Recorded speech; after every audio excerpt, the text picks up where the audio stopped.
Obrolan psikologi, santai tapi tetap serius. Singkat episode ini kita membahas budaya luar biasa yang ada di Plus 62. Budaya apa kira-kira? Ramah tamah, toleransi, budaya pukul-pukulan. Budaya kekerasan yang lagi meningkat pesat di negeri tersayang kita ya. Ya jangankan generasi muda yang dirapat aja naik meja kok. Aduh. Oke, kita akan lanjut lebih jauh. Kita akan lanjut ya. Selamat datang kembali di Siket Podcast. Kali ini budaya yang entah harus ditertawakan atau ditangisi. Budaya tersayang kita, budaya keras-kerasan, makin marah, makin jengkel, makin di depan kamera marah-marah. Kayaknya mereka merasa harga dirinya makin tinggi. Seperti biasa kita akan ditemani oleh psikolog keluarga kita, silakan. Oke, ya. Saya ketemu lagi sama saya ya, yang ya setia mendampingi Pak Ber di sini. Tapi sekarang saya nggak sendiri loh. Waduh, rame-rame kita ya Pak Ber. Betul. Kita akan bersama-sama dengan silakan. Hai, sebut saya Jamawar. Halo, saya masih sama Natsu. Siapa? Natsu dong. Pakai T. Enggak, iya pakai T. Natsu. Pakai N. Iya. Pakai apa dong? Astagfirullah. Dan kali ini sutradara kita juga udah mulai kembali ke jalan yang lebih benar. Topik kita bukan cerita cabul kali ini. Kita akan bahas tentang budaya kekerasan ya. Setelah itu berita yang diangkat. Ini ceritanya sebenarnya sederhana sekali ya. Ini udah beredar bebas, kalau kalian suka scroll mungkin sempat lihat cerita ini ya. Di sebuah kota di negara kita Plus 62. Sebut nama kota nggak nih?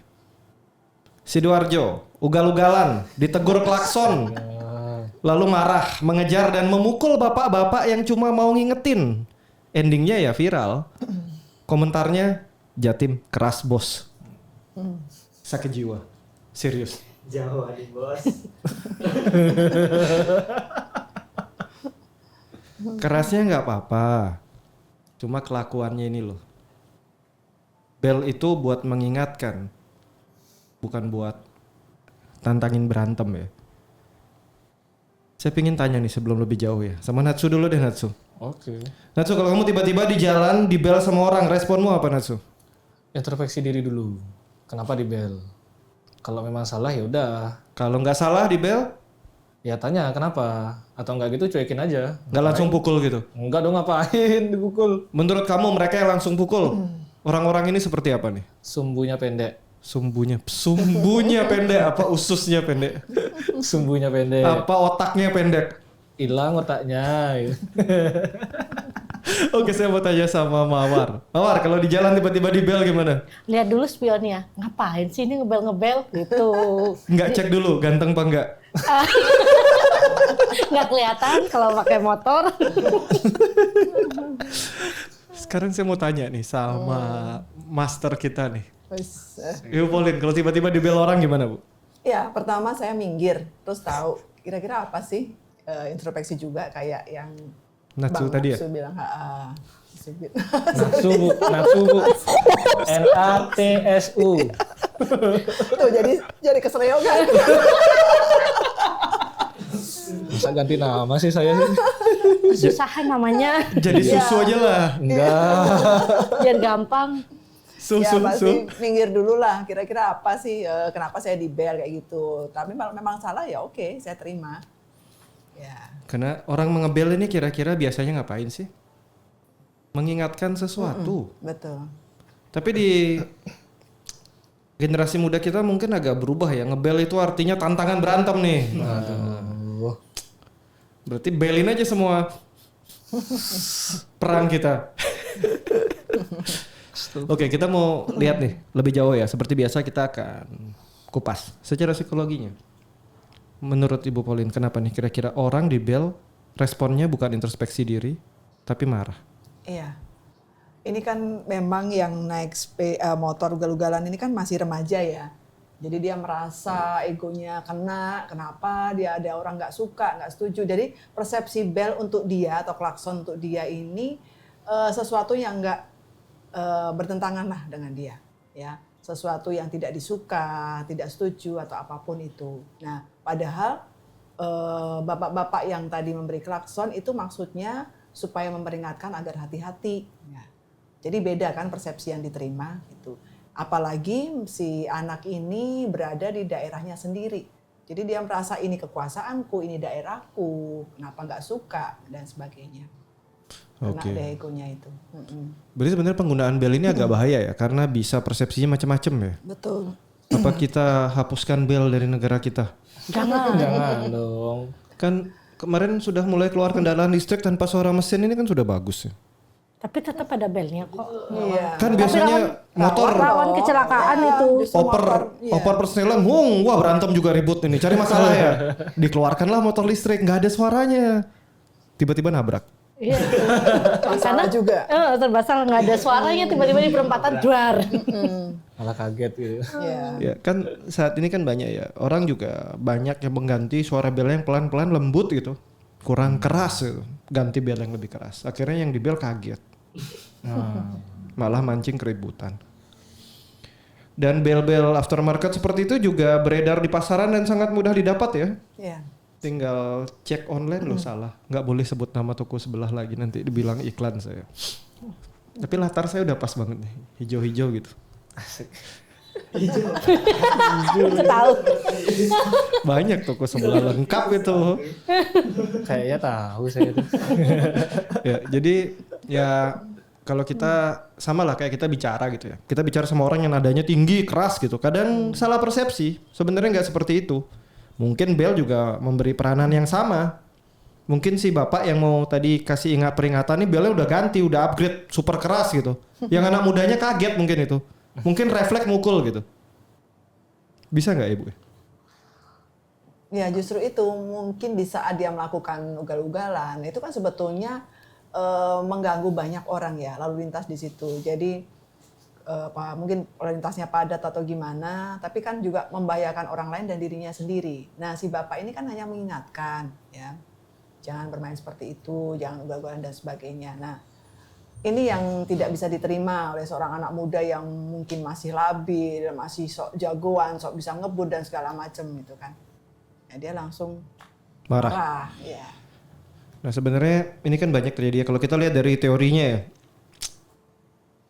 marah ke orang ini kan agresi ya, keluar. Kalau ke dalam kita bilangnya depresi gitu ya. Kalau ini udah jelas ini contoh tindakan agresi. Ya. Tapi pasti ada pemicu emosi yang menyebabkan dia agresinya nggak terkontrol.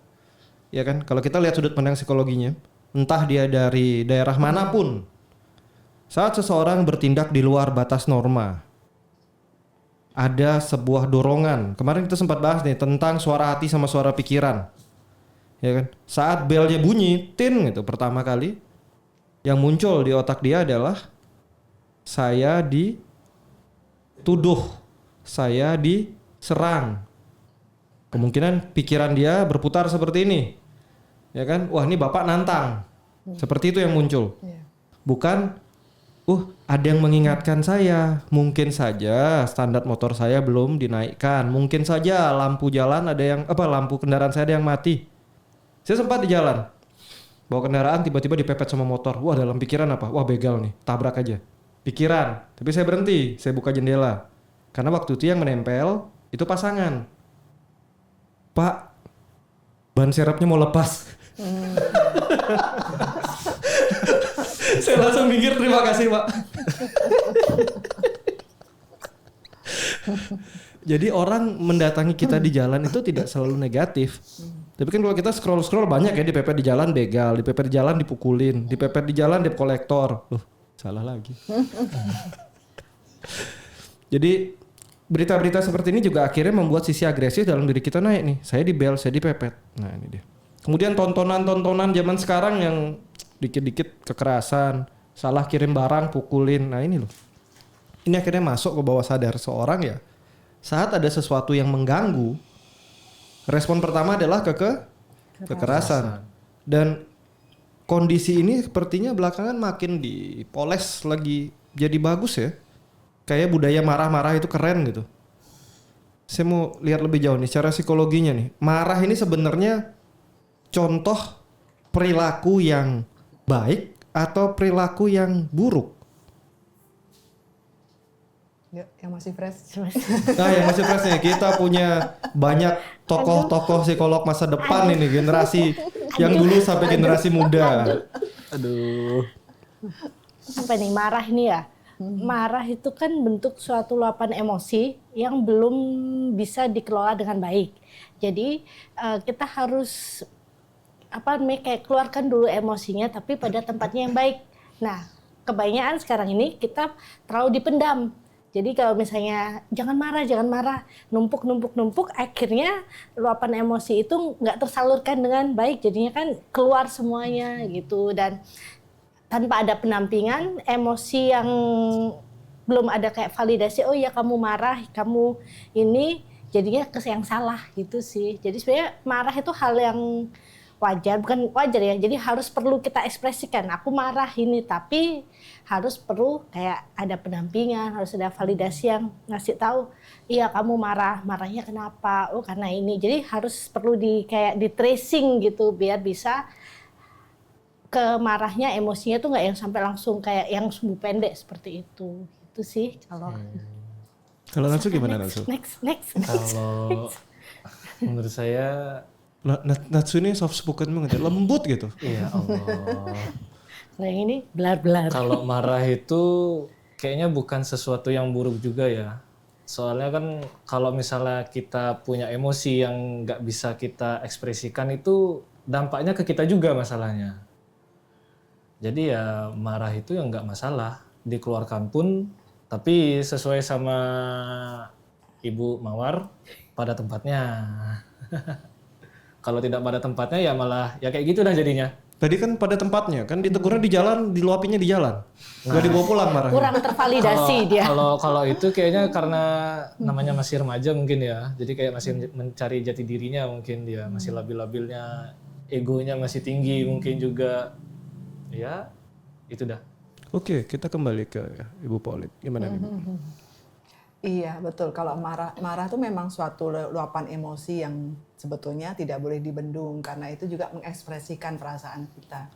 Tetapi bagaimana kita menanggapi kemarahan itu dengan hal positif juga. Jadi kalau kita menanggapinya dengan yang negatif, itu berarti ada sesuatu sebetulnya, ada masalah. Berarti dia sendiri yang tidak bisa terima bahwa ada seseorang, ada orang lain juga yang tidak setuju dengan perlakuannya, dengan perilakunya. Sebetulnya hak bapak-bapak itu juga kan, dia mengebel dan beri kerasan dan sebagainya. Nah masalahnya si anak remaja ini gak mau terima karena ya kondisinya dia masih labil, pengen menunjukkan kehebatannya. Mungkin juga karena selama ini tidak pernah ada yang negur dia di jalanan. Gitu. Jadi selama ini mungkin itu sudah daerah kuasanya gitu ya, di jalan sana sini, dan orang mungkin malah ada yang membanggakan diri mereka. Oh hebat, bisa ngebut, bisa ugal-ugalan, bisa segala macam. Nah tiba-tiba ada bapak yang kasih klakson itu, langsung lah dia nggak terima gitu. Kalau marah-marah di ruang publik ini bagus nggak Bu kira-kira? Marah-marah di ruang publik kalau dibayar nggak apa-apa ya, kayak main sinetron. Ya, kalau ada duitnya ya nggak masalah kayaknya Bu. Berarti yang marah-marah di ruang publik itu kebanyakan bayaran ya? No comment. Aduh. Ya itu yang artinya tidak bisa mengendalikan diri. Sebetulnya kita semakin bertambah usia, ada beberapa hal yang harus kita bisa redam. Semakin kita bisa meredam emosi kita, semakin kita bisa meredam hal-hal yang bisa kita kendalikan dalam diri kita, kekurangan kita dan segala macam itu. Nah berarti kontrol emosinya yang Harus diperbaiki ya. harus diperbaiki. Inilah yang membedakan sahabat-sahabat manusia dengan saya yang di dunia para hewan ya. Kalau kalian masih manusia, kontrol emosinya. Kalau udah nggak bisa kontrol, mungkin boleh login ke tempat saya deh. Masuk dunia satwa.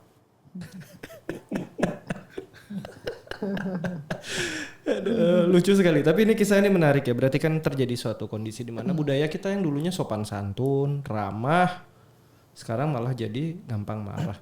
Jangankan di klakson ya, dilirik orang di jalan aja bisa jadi ajang berantem kok. Tusuk-tusukan gara-gara apa? Saya nggak terima dipandangin. Banyak. Dan hal-hal seperti ini menunjukkan bahwa tingkat edukasi kita masih sangat rendah, khususnya untuk emosional. Menurut teman-teman nih, syarat memiliki surat izin mengemudi Kalau ditambah gelar S1 itu bagus nggak sih? Enggak juga. Enggak Pak, Kenapa? karena nggak semua bisa S1 Pak. Mm-mm. Berarti dia belum layak mengemudi. Eh, Daripada banyak yang ugal-ugalan kayak bocah-bocah nih. Ngeri sekali kan? Bukan belum layak sih kayaknya Pak, lebih ke apakah dia sudah bisa mengontrol emosinya ya. Soalnya kan itu semua karena kurangnya kontrol emosi ya. Kan paling nggak kalau sudah S1 kemampuan kontrol emosi sudah dilatih. Enggak juga. Apalagi kalau punya dosen-dosen luar biasa yang harus menjaga emosi kalian. Daripada nggak lulus ya sudahlah sabar-sabar. Nah, kalian punya kesabaran. Tapi kayaknya enggak juga deh Pak. Nggak cocok ya? Nggak pengaruh. Enggak deh. pengaruh. Tidak berpengaruh, tergantung individunya Pak. Kedewasaan itu kan diukur dari seberapa matang Anda bisa WC. Aduh, Ibu bijak sekali. Ayo Bu Mawar, nggak apa-apa Bu Mawar. Ibu Mawar bijak sekali. Saya kira kedewasaan dihitung dari jumlah anak. Apalah sebuah angka dan anak. Kalau menurut Bu Pauline gimana nih Bu? Perlu nggak sih ada syarat khusus gitu? Kayak mungkin gelar tertentu untuk boleh punya surat izin mengemudi? Nggak perlu ya karena nggak ada pengaruhnya. Ya, justru di SIM sekarang ujiannya kan masih ditambah ada psikotes kan. Iya. Sekarang bisa ujian online Bu? Ya bisa Iya. ujian online. Jadi justru itu juga ada kekurangannya lah. Bagaimanapun sebetulnya ujian itu tetap harus ada offline-nya supaya bisa diobservasi, bisa tahu gitu. Kan biasanya ujian SIM itu psikotesnya bayar aja Bu. Ini gimana nih? Wah itu nggak itu ya, nggak ngerti ya. Nggak itu. ikut ikut deh. Nggak ikut ikut deh. Nggak ikut ikut. Saya kemarin perpanjang SIM tes kok. Tesnya Ya. ngapain? Juga. Hah? Tes Tesnya, juga. tesnya dapat hasilnya nggak? Dapat, kan ada suratnya untuk dikasih ke kepolisiannya tuh. Wah akhirnya sudah makin maju negara kita ya. Zaman saya dulu tinggal bayar Bu, langsung dapat SIM. Aduh. Aduh. Ya itu justru nggak ada pengaruhnya karena kan setinggi-tingginya gelar apapun itu toh banyak juga yang menjadi contoh orang yang Tinggal bayar itu ya. masih nggak bisa kontrol emosinya, mau marah-marah dan segala macam. Ya, banyak yang terjadi. Saya tergelitik ini di cerita kemarin malam ini. Lagi booming dan lagi rame. 26 kali 3 berapa ya? Aduh, berapa lagi tuh? 70-an kali ya? 4 ya. Hah? 6 kali 3? 26. 26 kali 3. 26 kali 3? 78 enggak sih? 78 ya? Betul 78. Berarti kalau Oh 78 ya. benar. kalau pengeluaran kita 78, pemasukan 50 minus ya? Aduh. Pengeluaran berapa? 78, pemasukan 50 minus ya? Iya, minus itu, Pak. Masih norok itu. Iya. Kok saya sebulan 3 juta ya? Aduh. Aduh. Aduh. Kok saya sebulan 3 juta, berarti saya kerja 26 hari, berarti saya kalau dapat bayar kosnya 70 juta gitu, kemahalan kayaknya. Mahal ngapain mahal kos? Yang sederhana ada kok. Itu beli rumah itu, bukan ngekos Itu sudah yang murah. Untuk tunjangan rumah beda loh kembali. Back to budaya kekerasan. Kapan-kapan kita bahas nih ya, menarik ya. Untuk menjadi ke atas-atas sana itu psikologinya perlu dites lebih bener nggak sih? Sama intelijensinya kayak juga nih.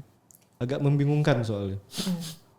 Kita kembali ya ke budaya kekerasan. Menurut Ibu Pauline nih, kan kita sudah 80 tahun ya merdeka. Berapa tahun nih kita merdeka? 80. Serius? Serius. Lama Kamu juga lahir ya? tahun berapa? Kan kemarin itu 17 Agustus itu yang ke-80 dong. Negaranya. Negaranya, Ya, kamu yang negaranya. merdekanya Saya ya itu. belum merdeka dia. Negara kita nggak muda-muda amat gitu ya. 80 tahun ini tidak sebentar. Menurut Ibu Pauline nih yang paling senior di sini nih. Berasa muda aku kayak gini, suka ini. Berarti saya masih muda dong. Muda nih. Kayaknya gapnya terlalu jauh deh. Iya, jauh banget. Saya masih 98. Iya. Mengamati perilaku masyarakat kita sejak zaman dulu sampai hari ini, budaya kekerasannya semakin membaik, berkurang atau bertambah ini Bu kira-kira? Bertambah sudah pasti. Kekerasannya sudah pasti bertambah karena hal kecil bisa langsung mereka melakukan tindakan kriminal. Ya seperti tadi yang dibilang Natsu sumbunya pendek ya gitu. Jadi hal 10.000, uang 10.000 langsung ada pembunuhan atau apapun itu, kekerasan dan sebagainya.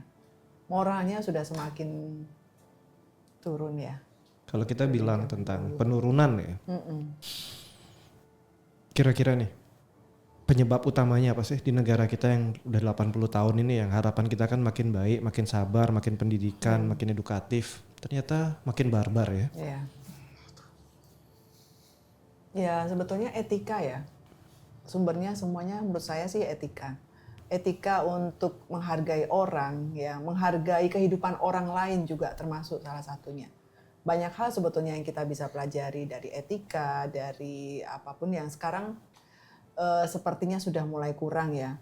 Kalau misalnya misalkan kita menyerahkan anak kita sekolah yang dianggap punya etika yang baik, ternyata ada beberapa guru juga tidak beretika yang baik gitu. Jadi serba susah juga, ternyata mereka tidak memberikan teladan yang baik juga. Nah, etika ini mungkin harus lebih banyak diberikan terutama untuk di keluarga dan di sekolah-sekolah. Karena kita jadi tidak bisa menghargai kata-kata orang, pendapat orang, bahkan kehidupan orang lain. Jadi sedikit saja kesentil langsung nyawa hilang. Jadi keberadaan orang, kehadiran ataupun kehidupan orang lain kita anggap sesuatu yang mudah dihilangkan ya. Kalau zaman dulu kan enggak ya, kita masih tetap menghargai orang tua, bagaimana cara dia bicara dan segala macam gitu. Sakit disembuhin, gimana caranya. Tapi kalau ini sakit ya dibiarin aja. Mungkin ya. Gitu. Faktor pendidikan dari orang tua ini ada pengaruhnya nggak? Cara orang tua mendidik? Iya, sangat berpengaruh. Sangat berpengaruh. Sebetulnya yaitu kontrol emosi, kemudian juga lingkungan kita bagaimana, itu ada pengaruhnya juga.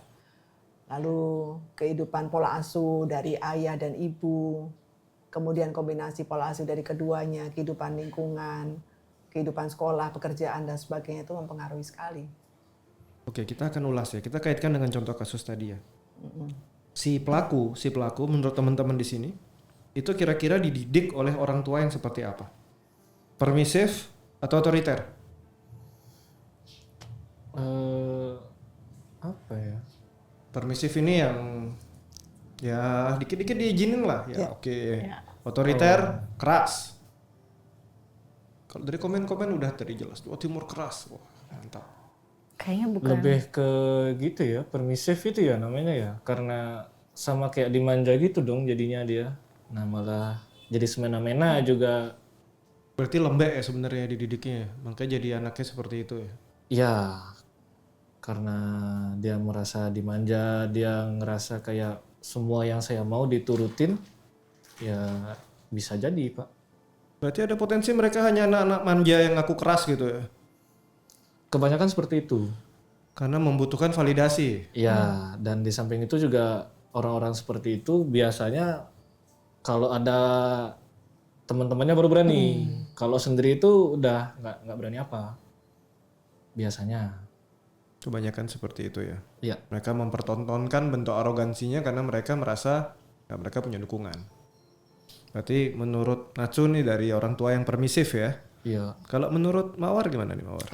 Terlalu banyak diiyain. Jadi nggak pernah ditegur karena dia nggak pernah tertolak kan. Jadi begitu ada yang nolak dia kayak Rapuh hatinya gitu ya. iya serapuh hati ini. Asik. Jadi kayak didikannya itu dia bukan permisis. Jadi kan terlalu diiyain. Jadi dia belum si anak ini nggak pernah kecewa. Jadi kecewanya dia selalu jadi dibemperin sama orang tuanya. Jadi anak ini belum pernah ngerasa kecewa dan orang sekelilingnya kayak nggak ada yang berani negur dia. Itu jadinya begitu ada yang saling negur dia merasa ini apa ini, kamu siapa, kenapa kamu berani-berani menegur aku, ini rasa apa ini gitu. Dia nggak pernah terluka istilahnya gitu. Oke, kita dapat sedikit potensi awal ya. Berarti dia mungkin anak-anak muda yang nggak pernah kena teguran, ya enak-enak aja selama ini diturutin ya. Akhirnya ya begitu kena teguran tersinggung, harga dirinya hancur. Oke, kita kembali menuju ke Ibu Pauline. Menurut Ibu Pauline kira-kira gimana nih Bu? Otoriter atau permisif mereka? Ini ada beberapa ya, bisa jadi pola asuhnya itu terlalu protektif juga bisa. Iya. Ya, jadi terlalu dilindungi, terlalu berikan pelayanan sehingga ya ada saat tertentu yang dia merasa bebas, lepas gitu ya. Segala sesuatu diamati, diikutin dan diarahkan, dituntut ini itu. Itu yang terlalu protek, itu juga bisa terjadi. Lalu yang kedua juga permisif tadi, terlalu bebas itu ya, udah semaunya aja. Jadinya akhirnya mereka juga seperti itu. Lalu yang ketiga juga pola asuh yang tidak tidak konstan gitu. Jadi kadang-kadang disiplin, kadang tidak gitu. Mana cari yang lebih untung? Ini kalau kita lihat ke teorinya siapa ya, Bandura ya, yang orang tua yang emosionalnya gampang kadang-kadang disayang, kadang-kadang tiba-tiba dimarah. Akhirnya si anak juga jadi cenderungan kayak orang bipolar kelakuannya. Nah ini paling parah hobi kalau kalian punya kenal seseorang yang kalau dalam sebuah relasi hubungan hobi tarik ulur ya. Nah ini biasanya lahir di keluarga yang orang tuanya emosionalnya nggak stabil ya. Udah disampein kalau nggak siap olah emosi nggak usah beranak dulu lah. Susah sekali memang manusia ini kadang-kadang. Tapi kalau kita amati lebih jauh ya, tadi kita dapat ya, orang tua terlalu permisif ini masuk sekali. Tapi di sisi lain orang tua yang otoriter juga masuk. Yang permisif anak nggak diajari regulasi emosi, ya kan? Nggak pernah tertekan seperti kata Mawar tadi, nggak pernah ditolak, sekali ditolak ngamuk. PDKT sama lawan jenis ditolak, dibunuh pasangannya. Banyak. Kenapa? Nggak pernah ditolak, ya kan? Bahkan yang kemarin kita angkat ditolak sama tokoh kartun, dibunuh anak sama istrinya. Ini ya ini belum seajaib yang kemarin, tapi ini juga termasuk ajaib. Tapi kalau kita lihat, kalau dia punya orang tua yang otoriter ya, di mana seringkali di budaya otoriter kekerasan jadi cara penyelesaian konflik, ya kan? Masa kecil nih, lihat bapak ibu berantem, ngomel-ngomel, tiba-tiba bapaknya jotos ibunya, wah, masuk ke bawah sadar. Kekerasan menjadi sebuah cara menyelesaikan masalah. Kan kalau kita lihat ya, kembali lagi ya, saat seseorang berbuat sesuatu hal yang kita rasa melanggar atau melawan sebuah norma yang ada di sebuah lingkungan ya.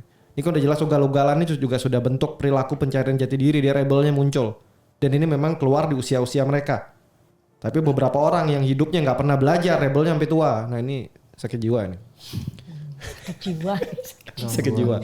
Kalau masih muda rebel oke lah, selama dalam norma tertentu pencarian jati diri ya kan. Tapi kalau sampai tua masih rebel masalah, ya kan. Nah kita kembali. Masa kecil sering lihat orang tuanya memukul, otomatis ini masuk ke bawah sadar si anak bahwa memukul dijadikan sebuah hal yang biasa saja, ya kan. Kalau kita lihat dari kondisi anak tadi, problem utama kemungkinan ada di orang tua. Kembali, salah siapa? Salahnya Salah orang tua dong. Terus nggak berani jawab. Salah orang tua. Orang tua. di sini ada nggak yang pengen jadi orang tua otoriter? Salah dikit pukul anaknya. Itu kan kita zaman dulu. Nah, itu didikan zaman-zaman zaman saya kecil seperti itu, tapi saya tidak mau. Kalian termasuk anak-anak disiplin nggak? Enggak juga. Kalian termasuk anak-anak yang tidak melanggar aturan nggak? Dalam artian aturan yang norma-normanya benar-benar buruk gitu, kayak tadi di bel marah gitu. Oh enggak. Tidak seperti itu saya. Oke, berarti kalian dibesarkan dengan otoriter atau permisif? 50-50 sih Pak. 50-50 ya. Iya. Di kondisi tertentu mungkin otoriter, di kondisi tertentu mungkin permisif. Dan orang tua kalian berhasil mendidik kalian jadi anak-anak yang tidak sembarangan seperti anak-anak yang di luar sana tadi. Ya kan? Kalau kita bilang parenting harus ganti, ada sebuah cerita menarik di mana parenting orang zaman dulu yang kadang-kadang dirasa keras dan otoriter ini menghasilkan generasi muda yang secara mental kuat, biarpun traumanya banyak. Iya. Trauma. Iya sih. Sembuhkan Ya kan? dulu traumamu. Aduh, saya lagi. Karena kan di zaman sekarang banyak nih ilmu parenting makin maju, anak muda kita seharusnya makin sip. Tapi tadi kalau kita lihat kilas balik ya, seperti yang disampaikan sama Ibu Pauline ya, malah nilai tingkat kekerasannya meningkat, ya kan? Berarti ada kesalahan mungkin parenting yang sedang beredar di pasaran saat ini. Hati-hati kalau kalian mau ngambil pelatihan parenting, hati-hati ya. Karena parenting 10 tahun terakhir ini menghasilkan anak-anak zaman sekarang. Mungkin kalian salah guru. Loh. Kita kembali ke Ibu Pauline. Gimana nih Bu? Yang terbaik membesarkan anak biar nggak jadi pencari masalah seperti yang tadi itu gimana? Iya, sebetulnya dalam rumah tangga itu kan ada ayah dan ibu. Jadi Ayah dan ayah nggak bisa ya? Ibu dan ibu deh. Ibu dan ibu? Nggak bisa juga dong. Ibu dan ibu deh. terus gimana dapat anaknya? Nah itu dah. Joki ya bener joki. Joki. Kan urusan begini sutradara muncul. Memang. Lo kira skripsi pakai joki? Loh, skripsi pakai joki? Iya nanti itu dibahas. Udah. Saya lanjut lagi. curiga nih. Lanjut. Psikolog muda kita pakai joki semua nih. Gimana nih? Lanjut. Waduh jadi batuk nih saya. Ya. Sampai di mana tadi? Lupa.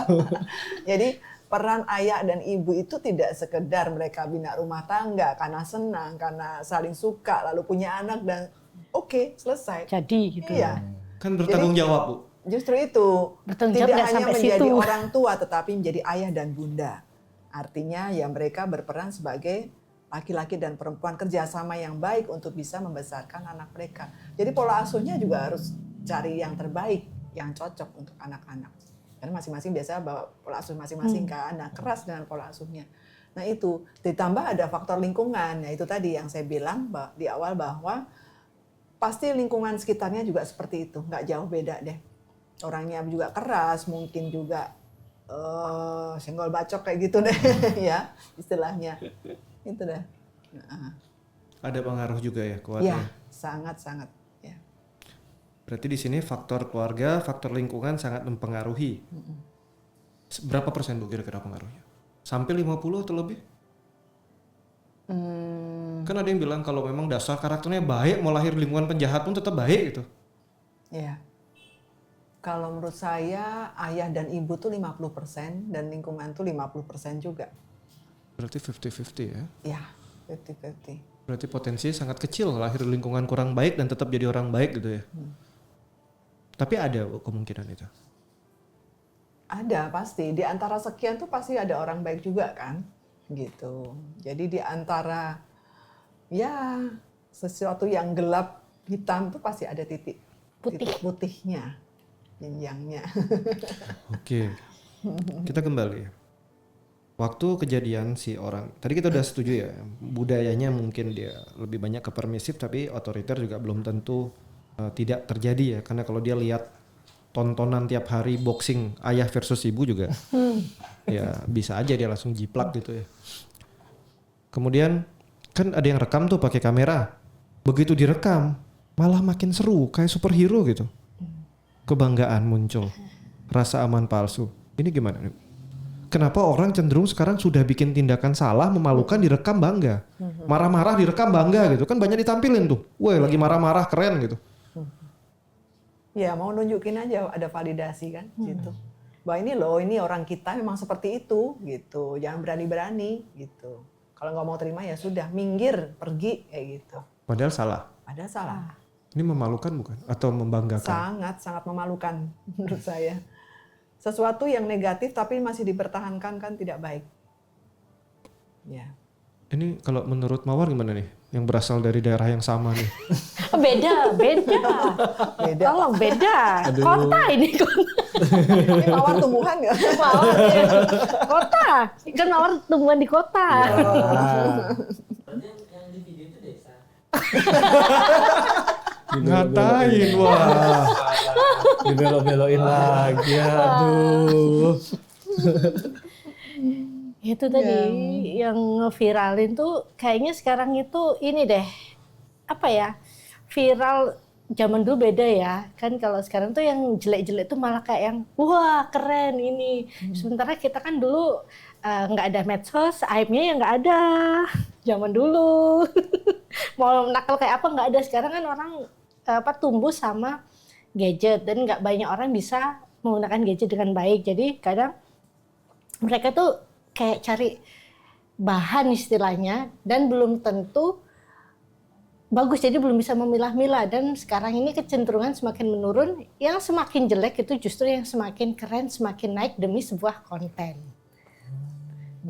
Berarti sebenarnya yang membina mereka jadi tokoh-tokoh film kekerasan itu bukan hanya orang tua mereka, tapi para penonton-penonton ini yang membuat budaya ini berkembang makin maju. Saat pertama kali dulu ya internet mulai bebas di negara kita ini, memang sempat ada ketakutan ya dari beberapa kelompok ya. Dampaknya baik apa nggak baik? Tapi waktu itu ya dari golongan-golongan di atas juga mengatakan ya bangsa kita udah merdeka lama, udah waktunya melek teknologi, lihat dunia. Tapi kenyataannya kita nggak siap. Nah kalau sekarang kan pilihannya sudah bukan siap nggak siap karena sudah terjadi. Pilihannya adalah teruskan atau perbaiki, ya kan? Dan kita kan sudah dapat beberapa pencapaian dari negara berkembang sekarang jadi negara miskin, pencapaian. Penurunan dong. Oh, ya pencapaian turun. Pencapaian turun. Ya, pencapaian. Ya kan? Kan kita udah lihat banyak event-event fenomenal di Plus 62 karena kan informasi lagi. Informasi sangat maju berkembang. Kalau dulu mungkin nggak ada yang tahu. Kalau sekarang ya demo-demo untuk hal-hal yang kalau kita nalar gitu juga kadang tidak masuk akal tapi pendukungnya banyak. Aduh. Ya hal-hal seperti ini ya kepentingan golongan di atas kepentingan negara. Ini udah golongan-golongan tersesat mulai muncul ya. Merasa lebih penting dari negara kita sendiri. Ini kalau kita lihat secara psikologinya, kita memang kan sebuah negara yang lahir dari beraneka suku suku beraneka budaya ya. Memang tidak mudah. Indonesia ini memang tidak mudah. Tapi dulu kita berhasil survive ya, berjuang ya, mempersatukan. Tapi belakangan banyak kelompok-kelompok sakit jiwa yang mencoba memecah belah ini. Secara psikologi nih Bu, kelompok-kelompok ini kan banyak masuk dari jalur yang kekerasan juga ya. Menunjukkan kekerasan, pamer kekerasan. Kenapa ya orang-orang kita cukup banyak yang tergerak malah tergugah hatinya melihat kekerasan ini dan ingin ikut seperti itu. Apakah memang sebenarnya kekerasan ini adalah bagian dari akar budaya kita Ibu? Ya, enggak sih. Karena kita dulu tidak terkenal karena kekerasannya ya. Karena kita punya rasa ramah, ya, menghargai orang lain dan sebagainya. Jadi kekerasan tuh muncul mungkin karena desakan ya. Desakan kondisi seseorang mungkin terdesak, lalu kena di egonya, dia nggak mau terima ya.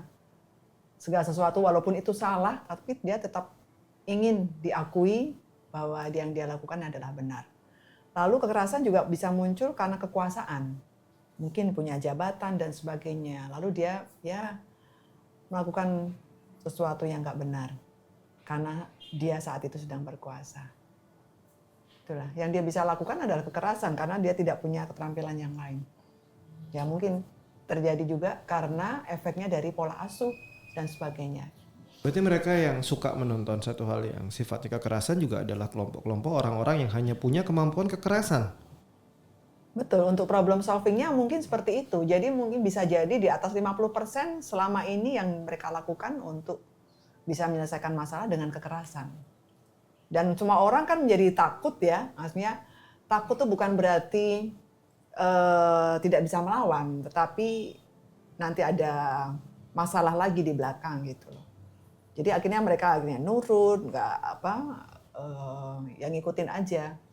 Kekerasan nih kalau kita lihat lebih jauh lagi, lebih kita ambil skop yang lebih lampau lagi ya. Manusia ini sebenarnya makhluk yang memang secara lahir melakukan kekerasan atau tidak sih sebenarnya? Maksudnya yang ada di program di otak gitu. Apakah kekerasan ini merupakan salah satu sistem pertahanan diri manusia atau tidak ini sebenarnya?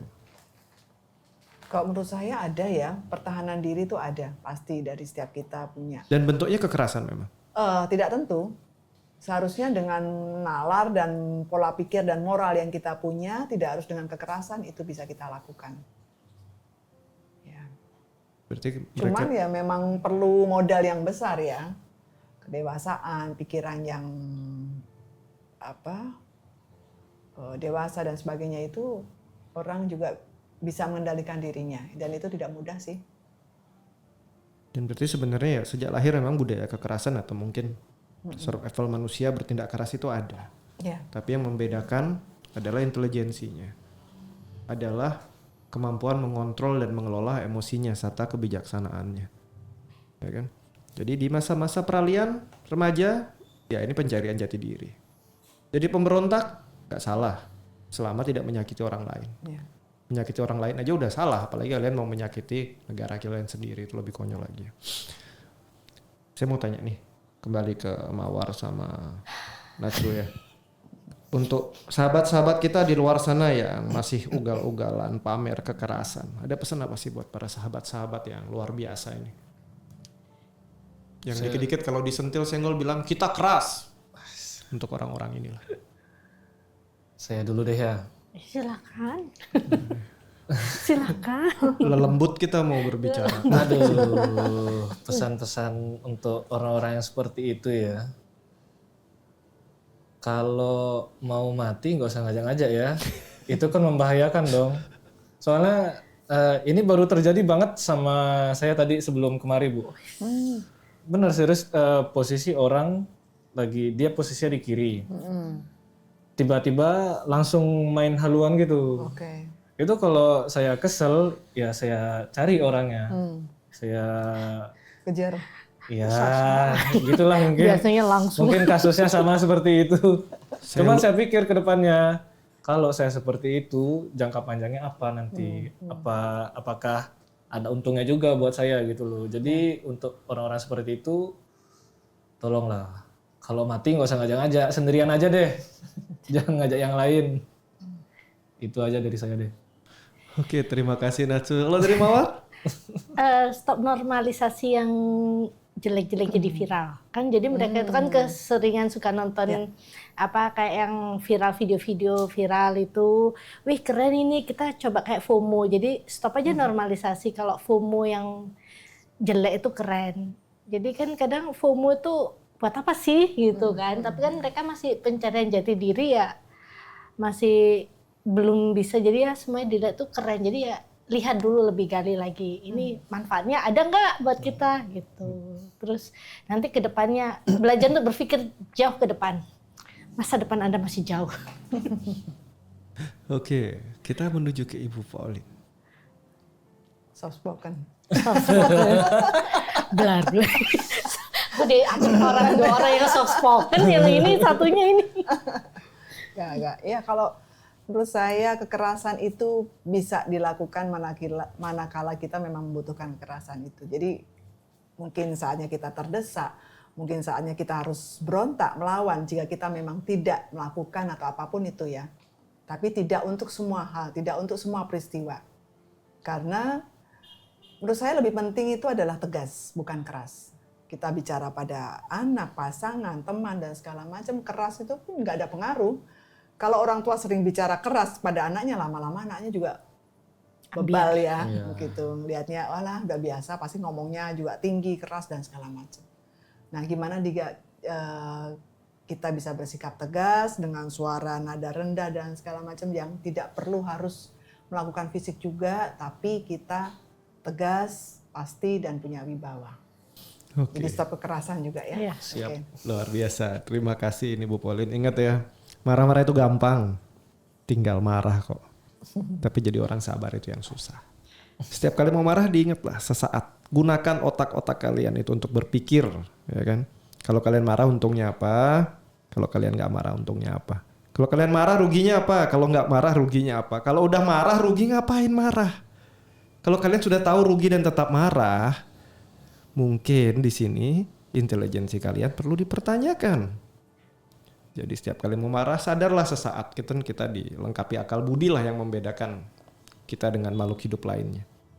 Ya manfaatkan itu. Tunjukkan bahwa kalian memang manusia. Sekali lagi podcast kita belum tentu semuanya benar, tapi kita akan mengajak melihat dari banyak sudut pandang tentang sebuah peristiwa. Semoga podcast ini membawa hal-hal yang baik positif untuk sahabat-sahabat yang mendengarkan podcast ini. Sampai jumpa kembali di season-season kita yang lain. Bye-bye. Bye-bye. Bye.